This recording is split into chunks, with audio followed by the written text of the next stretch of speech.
우리 옆에 있는 분들, 좌우에 계신 분들, 앞에 계신 분들 보면 인사하겠습니다. 사랑합니다. 축복합니다. 사랑합니다. 축복합니다. 그 일반 학문에서 이 우주는 135억 년 전에 빅뱅으로 만들어졌다고 이야기합니다. 그리고 우리가 갖고 있는 이 지구상의 생명체는 약 38억 년 전에 생명체는 나왔고, 그리고 우리가 보통 인류라고 얘기하는, 이제 그 역사에서 얘기할 때는 이제 호모사피엔스라고 이야기하는 그 인류는 약 7만 년 전에 이 땅에 존재하게 됐다라고 이야기합니다. 그렇게 생성된, 그렇게 나타난 인류가 맨 처음에는 이제 수렵 생활을 하죠. 수렵 채집. 그래서 뭐 과일을 따먹고 동물을 잡으면서 살다가, 그러다가 농사를 짓게 됩니다.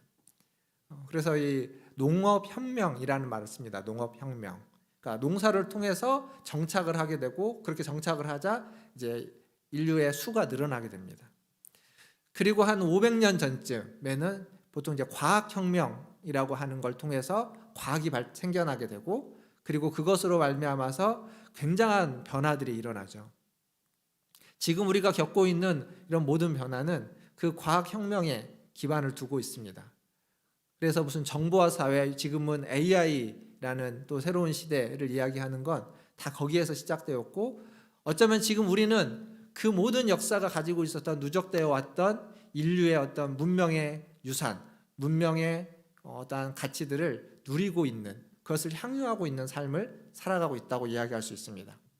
물론 작년 1년 동안 이 작은 바이러스, 코로나19라고 하는 작은 바이러스 때문에 전 온 인류가 휘청거리기도 했습니다. 그러나 백신과 치료제가 나왔고, 아직 시간이 더 필요하고 또 우리가 극복해야 될 것들이 많이 있지만 인류는 이것도 반드시 극복해낼 거다라고 믿습니다. 그런데 그렇지만 인류가 이렇게 대단하고 위대해 보이지만 사실은 그 속을 들여다보면 꼭 그렇지도 않습니다. 굉장히 약하고 굉장히 작은 것에 무너지는 게 인류이고 우리들입니다. 제 밑에 있는 동생이 군대에서 군 복무를 하고 제대를 했습니다. 근데 제대하고 몇 개월이 지난 다음에 무슨 일이 생겼냐면 말라리아에 걸렸습니다. 그러니까 군대에서 모기에 물린 거죠. 근데 말라리아의 잠복기가 짧으면 한 1, 20일 정도지만 길면 6개월에서 1년까지도 잠복기가 있는데, 그 잠복기가 지난 다음에 말라리아가 발병한 겁니다. 그래서 저한테 연락이 왔어요. 제가 서울에 있을 때 있으니까 연락이 와서 그 동대문에 있는 국립중앙의료원에 가서 말라리아 약을 좀 받아가지고 보내달라고. 근데 가서 제가 받으니까 말라리아 약이요, 되게 조그만한 약 한 주먹도 안 되는 약입니다. 그걸 받아서 보내주니까, 약을 먹으니까 나았습니다. 근데 이 약이 없으면 말라리아는 죽는 병입니다. 죽을 수 있는 병입니다. 아프리카에서는 이 약이 없어서 30초에 한 명씩 말라리아 때문에 사망한다고 합니다.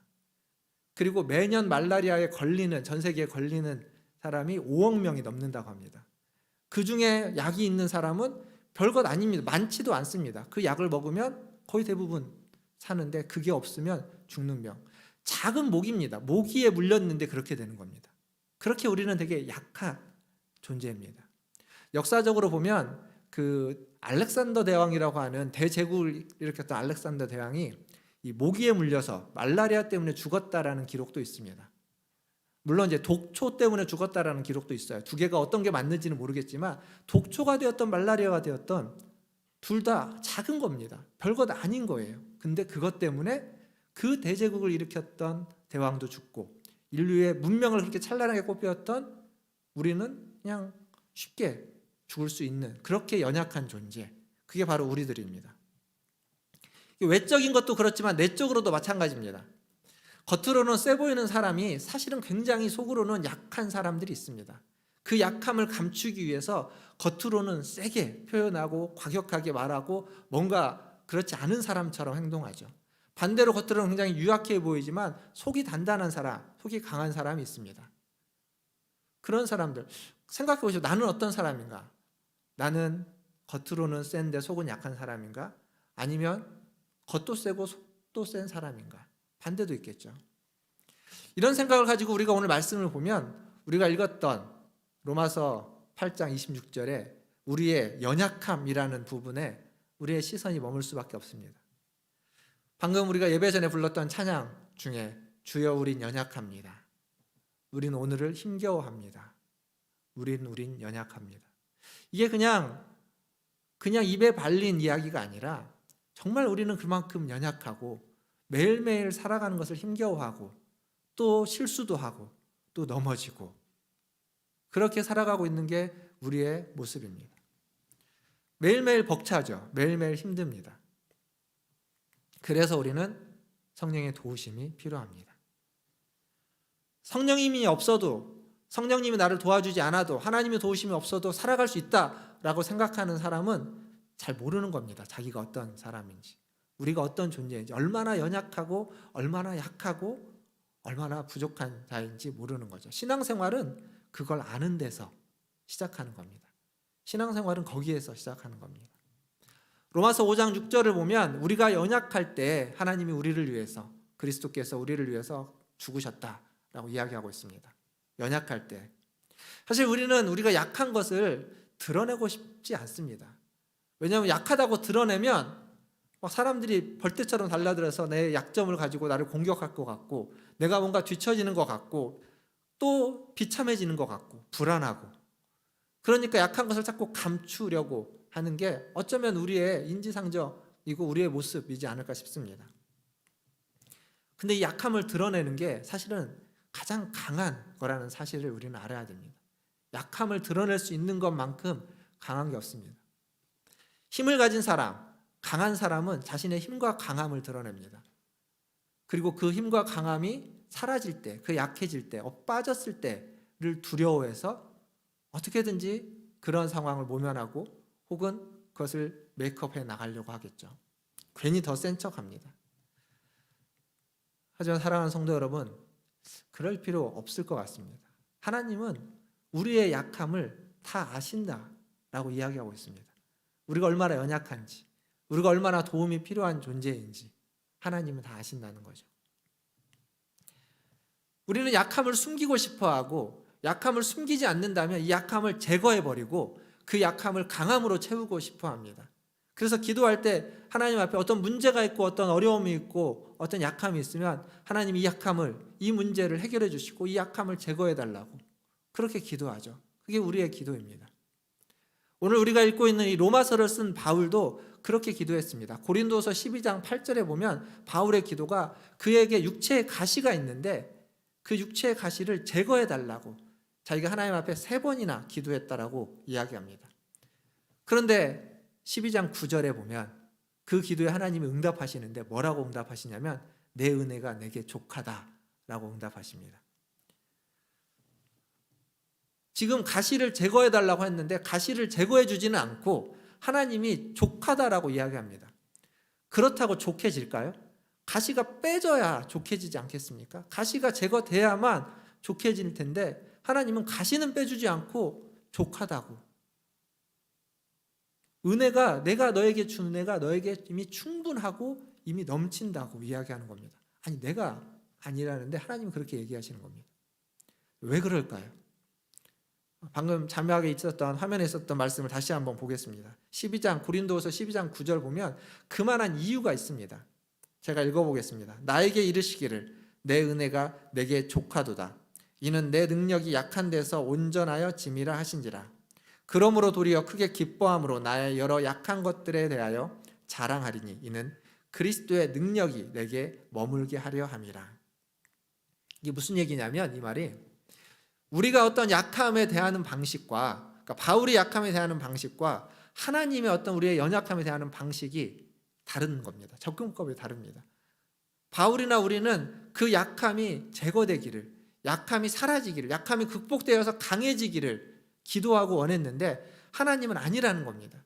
그게 아니라 여기서 뭐라고 하냐면 그 약함 때문에, 그 가시 때문에 그것이 하나님을 더 의지하는 도구가 되기를 원한다는 겁니다.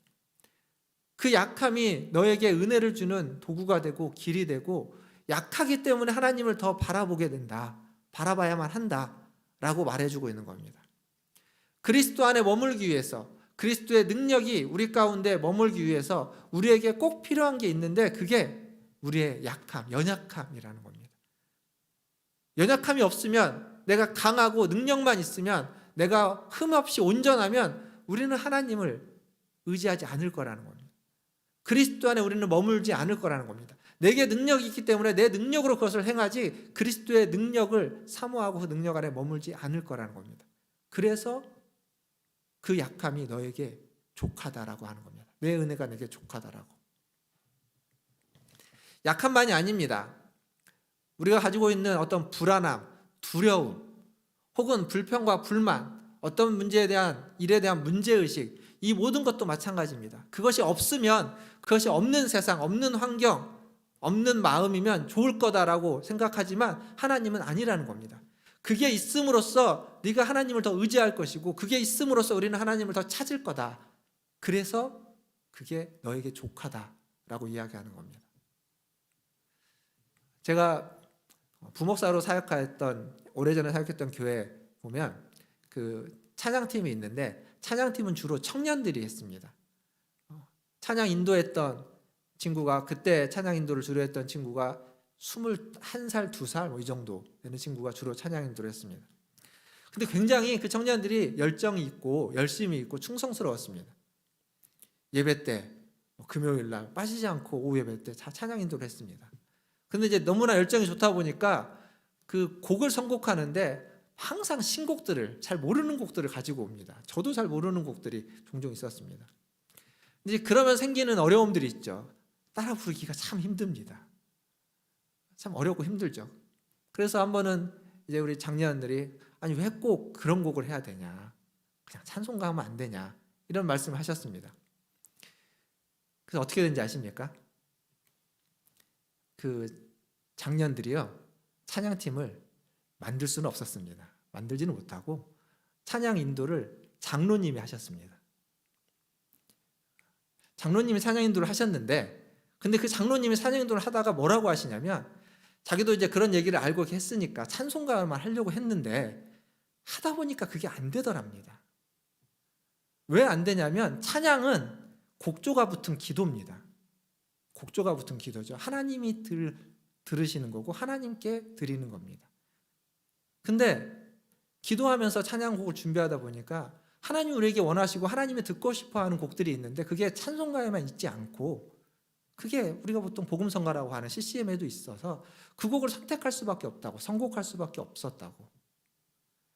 여러분, 하나님이 듣고 싶어하는 것, 하나님이 듣고 싶어하는 기도, 하나님이 듣고 싶어하는 찬양, 그것이 우리가 해야만 하는 기도이고 우리가 불러야만 하는 찬양입니다. 내게 은혜가 되고 내게 좋은 것만이 기도이고 찬양일 수는 없습니다. 기도와 찬양은 본질적으로 내게 유익한 것이 아니라 하나님께 돌려드리는 겁니다.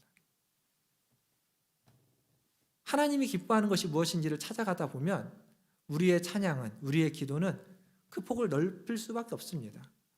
우리 집사님이 방금 전에 기도했던 것처럼 우리의 삶을 위해서도 기도하지만 차들을 위해서, 미얀마를 위해서, 코로나를 위해서 여러 가지 것들을 우리가 계속 기도할 수밖에 없게 되는 거죠. 아마 우리 교회도 비슷하겠죠. 우리 교회도 오후 예배 찬양이나 이렇게 있을 때 종종 가끔 이런 얘기들이 있었습니다. 지금 이제 그런 찬양을 못 하니까 주일날 저희가 이제 찬양팀으로 같이 찬양을 하는데, 예배 전에 두 곡은 주로 이제 복음성가 곡을 하고, 예배 중에는 찬송가를 위주로 이렇게 찬양을 구성하죠. 물론 내가 다 아는 곡이면 좋겠습니다만 우리가 모르는 곡도 있을 수 있습니다. 그때 어떻게 해야 될까요? 모르는 곡이면, 여러분 앞에서 대표 기도를 하실 때, 장로님이, 우리 안수 집사님들이 기도하실 때 그 기도 내용을 내가 다 미리 압니까? 모르죠. 근데 기도 내용을 듣고 그 기도 내용에 마음으로 아멘으로 화답하는 겁니다. 모르는 곡이어도, 멜로디를 몰라도 가사가 다 자막에 뜹니다. 가사를 보고 그 가사를 나의 기도문으로 삼아서 아멘으로 그 곡에 화답한다면, 그렇다면 모르는 곡, 아는 곡이 별로 중요하지 않을 겁니다. 그게 불편하지만, 그게 때로는 내게 은혜가 되지 않긴 하지만, 그래서 때로는 그게 참 이렇게 껄끄러운, 바울이 고백한 것처럼 가시와 같은 것이기도 하지만, 하나님이 뭐라고 말씀하시냐면 내 은혜가 내게 족하다고. 그게 하나님이 오늘 바울을 통해서 우리에게 하시는 말씀입니다. 사실 우리는 그런 곡 하나에도 마음이 상하기도 합니다. 좀 같이 하고 싶은데 같이 못해서 마음이 상하기도 하고, 또 누군가 왜 맨날 이런 곡만 하냐고 얘기하면 또 찬양팀들은 그 말 때문에 또 마음이 상하기도 합니다. 그게 우리들입니다. 그만큼 우리는 연약하고 그만큼 우리는 깨어지기 쉬운 존재들입니다. 그게 우리의 모습입니다. 그래서 우리는 하나님이 필요한 겁니다. 그래서 우리는 우리의 연약함을 도우시는 성령님이 필요한 겁니다. 감출 필요가 없습니다. 그 연약하다는 거, 그 약하다는 거, 그 깨지기 쉽다는 것을 가지고 하나님 앞에 나아가야 됩니다. 그 연약함 때문에 하나님을 더 의지하시고, 그 연약함 때문에 하나님께서 나아가시면 하나님이 저와 여러분을, 연약함을 고백하는 우리 모두를 도와주실 줄 믿습니다. 그러한 은혜가 넘치기를 주님의 이름으로 축원드립니다. 이렇게 우리의 연약함, 우리의 문제의식, 이것들을 디딤돌 삼아서 우리는 하나님께 나아가야 되는 겁니다. 근데 하나님께 나아가면 하나님 우리를 완전하게 만들어주지는 않습니다. 완전하신 분은 하나님밖에 안 계십니다. 하나님만 완전하지 우리는 절대 완전해질 수 없습니다. 왜냐하면 우리가 앞에서도 그런 말씀 드렸지만 너무도 완벽하게, 흠도 없고 티도 없이 완벽하게 능력까지 갖추면 우리는 하나님을 찾지 않을 게 뻔하기 때문에 마지막 그날까지 하나님은 우리를 완벽하게 만들지 않을 겁니다. 실수도 많고 고집도 많고 화도 버럭 내고 티도 많은 우리들, 근데 그게 하나님께 나아가는 다 디딤돌로 되기를 원하는 겁니다. 물론 그것들이 때로는 우리를 좌절시키고 절망시켜서 하나님을 멀어지게 할 수도 있습니다. 그러나 그것이 하나님을 찾고 바라보게 하는 이유와 근거가 될 수도 있습니다. 어떻게 할 거냐? 내게 있는 실수를, 내게 있는 그 부족함을, 그 약함을 내가 하나님께 나아가는 디딤돌로 삼을 것인지, 그 연약함 때문에 하나님을 더 찾고 부르짖을 것인지, 아니면 그 연약함 때문에 나를 고쳐주지 않고, 나를 변화시켜주지 않고, 나를 완전하게 만들어주지 않는 하나님께 원망하면서 등을 돌릴 것인지. 오늘 성경에 보면 바울은 하나님의 뜻을 알았습니다. 하나님의 뜻이 무엇인지 알았습니다. 그래서 바울은 육체의 가시가 제거해달라고 기도했지만 가시를 제거해주지 않고 내 은혜가 내게 족하다라고 하는 말을 통해서 하나님의 뜻을 알았기에 비록 그 기도에 응답되지 않았습니다. 제거해달라고 요청했지만 제거되지 않았습니다. 그러나 하나님 앞에 나아갈 수 있었습니다. 하나님의 뜻을 알았기 때문에 그런 겁니다. 오늘 우리가 읽었던 말씀에 또 한 부분, 오늘 좀 우리가 더 주목해서 한 번 더 마지막으로 보려고 합니다. 그건 26절에 보면 말할 수 없는 탄식으로 우리를 위해서 간구하신다라는 표현이 있습니다. 기도에 대한 얘기입니다. 말할 수 없는 탄식으로 우리를 위해서 간구하신다는 거, 기도. 그 세운북서에서 나온 책 중에 기도인가 주문인가라는 책이 있습니다. 예전에 우리 청년부에서 봤는지 모임에서 봤는지 모르겠는데 교회에도 밑에도 여러 권 있었습니다. 그 책의 가장 첫 번째 장이 뭐냐면 이방인의 기도라는 겁니다. 이방인의 기도. 이방인의 기도는 어떤 기도냐라고 하니까 하나님을 모르는 사람의 기도, 하나님을 알지 못하는 사람의 기도, 그리고 하나님이 아닌, 기독교가 아닌 다른 종교의 기도를 이야기합니다. 그러니까 기도는 우리만의 전유물이 아닙니다. 우리만 기도하는 것이 아니라 하나님이 아닌 다른, 기독교가 아닌 다른 종교를 믿는 사람들도 기도하고, 또 다른 종교가 없어도 무속신앙을 가지고 있는 사람도 기도하고, 그런 것이 없어도 우리는 기도라는 게 어려운 가운데 있으면 이렇게 자연스럽게 나오게 됩니다. 근데 그들의 기도와 우리가 하는 기도의 차이가 뭘까요? 기도의 내용만 놓고 보면 별반 차이가 없습니다. 자녀들이 건강하게 잘 자라고 좋은 학교 가고, 그리고 좋은 직장 취직하고 좋은 사람 만나서 결혼해서 화목한 가정 이루고 자녀들 잘 낳고 큰 일 없이 커가는 것, 우리의 기도 제목입니다. 근데 안 믿는 사람들도, 다른 종교를 가진 분들도 다 그렇게 기도합니다. 기도의 내용만 놓고 보면 별반 차이를 크게 느낄 수가 없습니다. 근데 뭐가 차이일까요? 차이는 뭐냐면 기도의 대상에 대한 관심의 차이입니다. 기도의 대상이 다른 겁니다. 당연하죠. 무속신앙, 기도를 할 때 정화수를 터놓고 그냥 천지신명에게 기도하고, 뭐 불교가 부처에게 기도한다면 이슬람은 알라에게 기도하고, 뭐 이렇게 기도의 대상, 우리는 하나님께 기도하면 기도의 대상이 다릅니다. 근데 이게 뭘 의미하냐면 그냥 이방인의 기도, 그 책에 나와 있는 표현처럼 얘기하면 이방인의 기도는 기도에서 가장 중요한 게 응답입니다. 응답. 그래서 종종 이렇게 드라마나 이런 걸 방송을 보다 보면 그런 것이 정말 이렇게 주인공들이 어려움에 처하면 기도할 때 안 믿는 사람이 그냥 뭐 예수님, 하나님, 부처님, 알라, 뭐 천지신명이요, 그냥 다 부릅니다. 다 불러요. 누구든지 좀 내 기도를 듣고 응답해 달라는 겁니다. 누구여도 상관이 없습니다. 그게 하나님이든 그게 부처이든 그게 천지신명이든 관계가 없습니다. 응답이 중요합니다. 응답. 그들에게 있어서 중요한 건 응답입니다. 응답. 그러나 우리에게 있어서 중요한 건 응답이 아닙니다. 하나님입니다. 하나님에 대한 관심, 하나님과의 관계, 그게 우리에게 중요한 겁니다. 예수님이 기도를 가르쳐 주실 때 뭐라고 했냐면 너희는 내 이름으로 기도하라 라고 하면서 내 이름으로 기도하면 하나님께서 응답하실 것이다 라고 했습니다. 그럼 예수님의 이름으로 기도한다고 우리는 기도의 말미에 언제나 듣죠. 이게 무슨 예수님이 당신의 이름으로 기도하라고 해서 기도의 주문으로서, 마지막 주문으로서 뒤에 넣어야 된다, 그런 말이 아니라 그게 말해주는 건 이 모든 기도는 예수님과의 그 관계에서 의미가 있다는 겁니다. 관계, 그 대상에 대한 관심, 그게 없으면 기도는 그냥 주문에 불과하다는 겁니다. 아까 앞에서 이야기했던 바울의 기도도 마찬가지입니다. 응답이 없었습니다. 그러나 바울은 도리어 기뻐한다. 나의 약함을 자랑하기를 도리어 기뻐한다 라고 했습니다. 왜냐하면 아는 겁니다. 그 가시가 빠지는 것보다 더 중요한 게 무엇인지, 하나님의 뜻이 무엇인지를 깨달은 거죠. 그러니까 우리의 기도는 그렇습니다. 응답을 구하지만 응답보다 더 중요한 건 하나님과 어떠한 관계 속에서 하나님이 뭘 원하시는지를 깨닫는다면 응답이 없어도 우리는 하나님 앞에 기뻐할 수 있고 감사할 수 있는 겁니다. 우리가 읽었던 오늘 본문 27절을 한번 보십시오. 그래서 27절에는 이렇게 되어 있습니다. 마음을 살피시는 이가 성령의 생각을 아시나니 성령이 하나님의 뜻대로 성도를 위하여 간구하심이라. 성령님도 하나님의 뜻대로 간구하신다라고 이야기하고 있습니다. 하나님의 뜻대로. 바울이 하나님의 뜻을 알았기에 응답과 상관없이 기뻐할 수 있었던 겁니다. 근데 여기에 우리의 연약함이 하나 더 있습니다. 그게 뭐냐면 하나님의 뜻을 잘 모른다는 겁니다. 우리가 하나님의 뜻을 잘 모릅니다. 그래서 마땅히 기도할 바도 알지 못하는 거죠.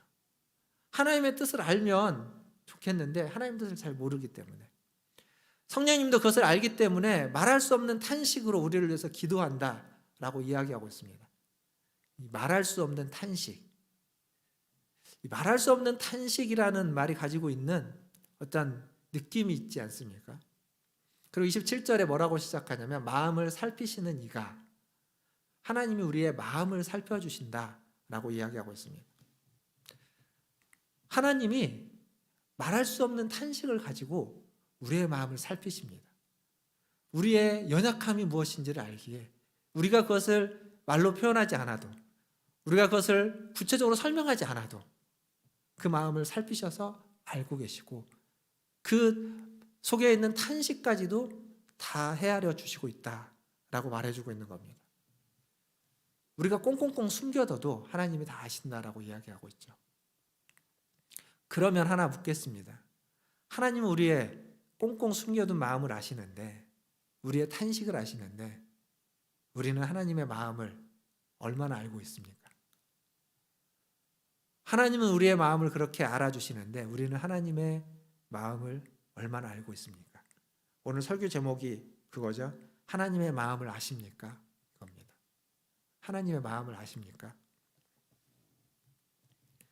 누가복음 15장에 가면 그 탕자의 비유라는 얘기가 나오죠. 그 탕자가 그 둘째 아들이죠. 둘째 아들이 아버지에게 유산을 받아가지고 돈으로 다 바꿔서 멀리 가가지고 허랑방탕하게 다 썼습니다.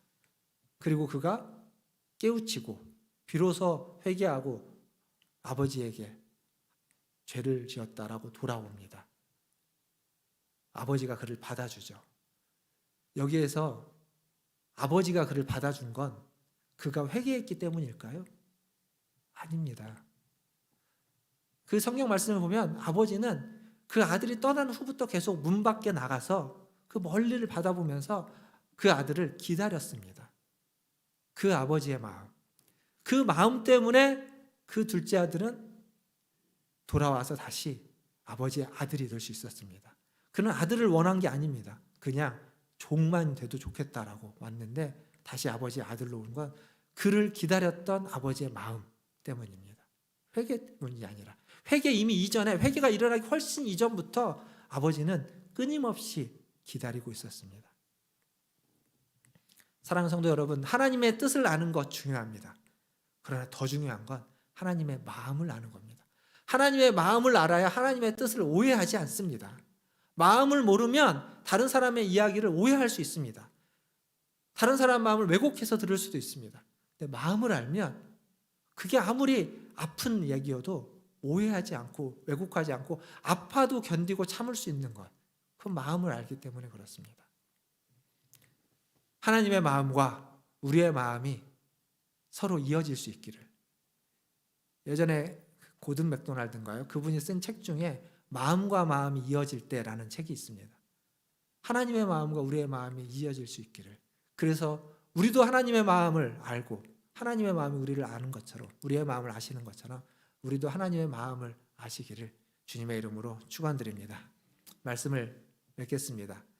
이찬수 목사님이 쓴 책 중에 아이덴티티라는 책이 있습니다. 그 책에 이찬수 목사님이 예전에 어떤 책에서 본 이야기다라고 하면서 인용한 내용이 있습니다. 어느 목사님이 그 장례 예배를 가기 위해서 새벽에 차를 몰고 원효대교를 건너가고 있었다고 합니다. 장례 보통 이제 발인 예배가 아침 일찍 새벽에 5시 반 이렇게 있기 때문에 그 새벽에 이제 가는 거죠. 원효대교를 건너가는데 원효대교를 딱 건너가고 중간쯤 가는데 갑자기 검은 양복을 입은 시커먼 양복을 입은 사람이 원효대교 인도도 아니고 차도를 막 뛰어가고 있는 겁니다. 밤에 검은 옷 입으면 안 됩니다. 안 보입니다. 운전하는 사람. 굉장히 위험합니다. 근데 이 목사님이 깜짝 놀란 거죠. 그래가지고 속도를 확 줄였습니다. 그리고 이제 목사님은 그 순간 그냥 이렇게 쓴소리가 나오는 거죠. 미친놈 보라고. 지금 인도도 아니고 차도를 지금 뛰고 있다고. 그래서 속도를 줄이고 이제 피해가면서 옆으로 가까이 지나가면서 보다 보니까 그 미친놈이라고 했던 사람이 누구냐면 자기 교회 부목사인 겁니다. 차를 세웠죠. 가로막고. 그래가지고 차에 태우고 막 뭐라고 지금 이 시간에 검은 옷 입고 여기를 뛰면 어떡하냐고 큰일 난다고 해서 야단을 막 치고 나니까 그 부목사님이 이렇게 얘기했답니다. 얼마 전에 자기의 아들이 간암 선고를 받았다고. 근데 이제 간 이식을 해야 되는데 자기의 간을 이렇게 주고 싶은데 검사를 해보니까 지방간이 너무 심해서 자기가 간을 줄 수 없어서 그때부터 어디를 가든지 무조건 뛰어간다고 합니다. 그러니까 지금 그 부목사도 거기 장례식 가는 겁니다. 목사님과 같은 데 가는 건데 근데 이 부목사는 뛰어가는 거죠. 지방간을 빼기 위해서, 자기 아들에게 간을 주기 위해서. 이 아버지의 마음, 탕자를 기다렸던 아버지의 마음, 이 원효대교를 뛰고 있던 아버지의 마음, 그게 우리 하나님 아버지의 마음입니다. 그 책에서 이철성 목사님이 그런 얘기했습니다.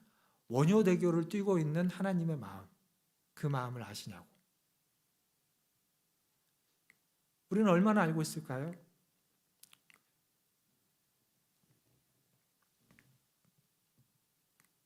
어쩌면 우리 모두는 간암과 같은 큰 위기 가운데 놓여 있을 수도 있습니다. 그게 우리에게 위기입니다. 우리의 생사를 가름하는 문제일 수도 있습니다. 그러나 그 위기보다 하나님이 더 크십니다. 그 위기보다 하나님의 마음이 훨씬 더 크다는 겁니다. 사랑하는 성도 여러분, 이 크신 아버지 하나님의 마음을 놓치지 마시고 그 마음을 알고 그 마음이 우리의 어떤 연약함에도, 우리의 어떤 문제에도, 우리의 어떤 위기에도 그 마음이 더 크다는 것, 그 하나님이 더 크시다는 것을 꼭 기억하시고 그 아버지의 마음을 알고 그 아버지의 마음으로 살아가시기를 주님의 이름으로 축원합니다. 그래서 나 자신을 볼 때나 나의 가족들을 볼 때나 나의 이웃들을 볼 때나 다른 사람을 볼 때도 그 아버지의 마음을 닮아서 그 마음으로 볼 수 있는 저와 여러분 다 되시기를 주님의 이름으로 축원드립니다. 기도하겠습니다.